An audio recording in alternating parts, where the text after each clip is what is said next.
दोस्तों नमस्कार। दोस्तों सबसे पहले आपको गणतंत्र दिवस के ढेर सारी शुभकामनाएं। दोस्तों आज जो आपको गणतंत्र दिवस के अवसर पर एक ऐसी भाषण सुनाने जा रही हूँ जिसे सुनकर आप चौंक जाएंगे। खासकर जो विद्यार्थी लोग स्कूल कॉलेज में हैं, इस भाषण को सुनकर अपने स्कूल और कॉलेज में मंच पर बहुत ही शानदार भाषण दे सकते हैं। दोस्तों चैनल पर पहली बार है तो इसे एक लाइक और सब्सक्राइब जरूर कीजिएगा।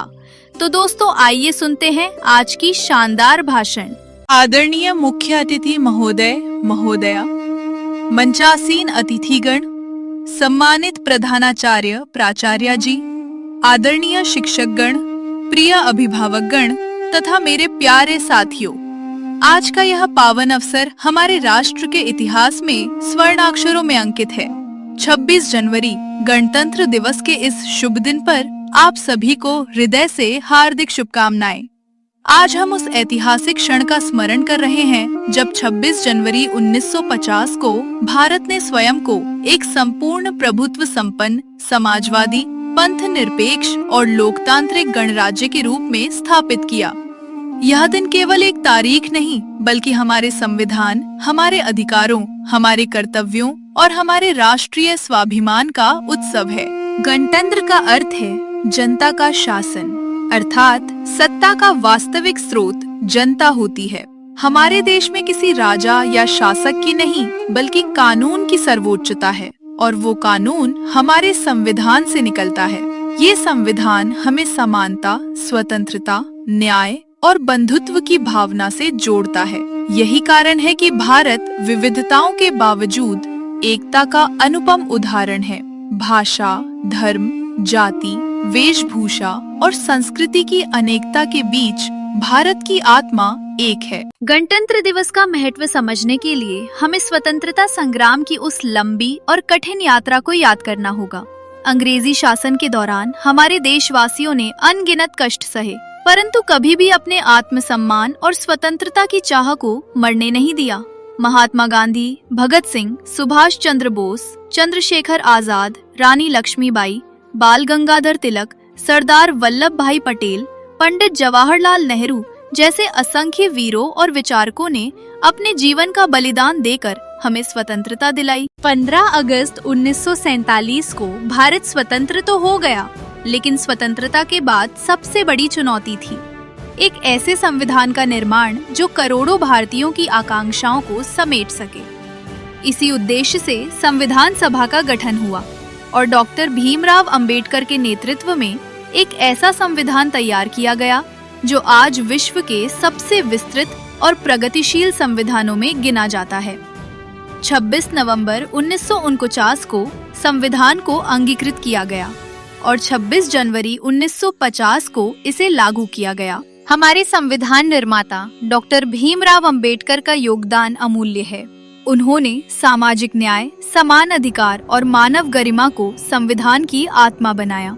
उन्होंने स्पष्ट कहा था कि राजनीतिक लोकतंत्र तब तक अधूरा है जब तक सामाजिक और आर्थिक लोकतंत्र स्थापित न हो। इसलिए हमारे संविधान में मौलिक अधिकारों के साथ साथ नीति निदेशक तत्वों और मौलिक कर्तव्यों का भी समावेश किया गया। हमारे संविधान ने प्रत्येक नागरिक को अभिव्यक्ति की स्वतंत्रता, समानता का अधिकार, धर्म की स्वतंत्रता, शोषण के विरुद्ध अधिकार और संवैधानिक उपचार का अधिकार प्रदान किया है। ये अधिकार हमें सशक्त बनाते हैं, लेकिन अधिकारों के साथ कर्तव्य भी जुड़े हैं। राष्ट्र ध्वज और राष्ट्रगान का सम्मान करना, सार्वजनिक संपत्ति की रक्षा करना, वैज्ञानिक दृष्टिकोण अपनाना, पर्यावरण की रक्षा करना, ये सभी हमारे मौलिक कर्तव्य हैं।